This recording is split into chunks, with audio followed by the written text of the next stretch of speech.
What's up, guys? Time to show off a new build. This is a copper Kraken 2.0. We have a copper dial that's been lasered out throughout, backside lumed, and then we also have a distressed copper bezel insert that was lasered out. Brushed case, we have a low profile coin bezel, Kraken engraved crown. We have a milled caseback that we then lasered Kraken over. There's a rotor inside here you just can't see. And this is on a super soft HD strap with a brushed pre-V-buckle Kraken engraved. And then we have a set of silver hands from Vostok 24. Just so you can kind of get a look at how this looks.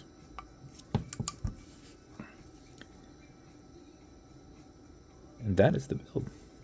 Bezel on it will turn left, it'll turn right. It is a tension ring bezel. It is on there decently tight, so unless you're pushing it yourself, you should not move it. It's an automatic mechanical, so you can wind it, you can wear it, you can put it in a watch winder. But if it's dead or you're not going to be very active, make sure you wind it just a little bit. And how you do it is you back the crown off the threads until you hear it and feel it clicking. At that point, you can wind, and a wind is a turn that way. Turning it towards you doesn't wind it, but it's a lot easier to keep your finger spacing and go back and forth. If you do that for 4 or 5 seconds, that mixed with the rotor movement in the back will keep your time throughout the day. But if you're not active at all, driving, sitting at a desk all day, make sure you just wind it a little bit more. Another 10 seconds or so, you're going to max out your 31-hour power reserve on it. You cannot overwind it, so don't worry about that. You can sit here and keep winding it. It will just accept it, what it needs, and it will deflect the rest, so it doesn't even matter. When you're happy with your winding, you're going to pull it to the 1 and only click, and you can now set your time. It does not have a hacking movement in it, so it's going to keep going, and it also has a wobble crown. This deflects lateral pressure from going into the stem and into the movement, so when you're pushing and prying on it, you're not putting any adverse pressures on anything.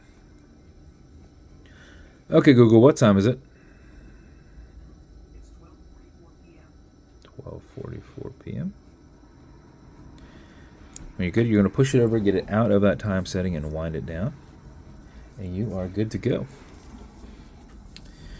As with every build, you're going to get matching beads. We're able to get some copper in there, some nice brown, some silvers in there. Decently heavy bracelet. This is on in a silver BVW Special Edition box. It's going to come with watch cleaners. This is good on all glass and metal parts, as well as a microfiber. So everything here in the center. Non-streaking, non-toxic, non-residue. It's also going to come with leather conditioner to keep this strap perfectly soft.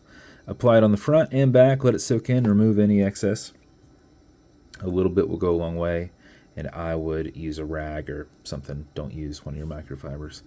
And then lastly, you're going to have some fine scratch remover. This is Novus 2 from Amazon, just repackaged. It's for your acrylic glass because you can scratch it. If you do, no big deal. Put a tiny bit of this on it and buff it out using your color matching microfiber. If the scratch is up and down, go left and right, filling that scratch. Haze it, buff it out. If it's still there, revisit it after 10 minutes and everything's solidified, and try it again. That's the build. If it's going to you, congrats. I hope you love it. I think it came out pretty awesome. This copper over time I hear will change a little bit on it. It is exposed, so you touching it, you know, just like coins. So if it's going to you, congrats. Hope you love it.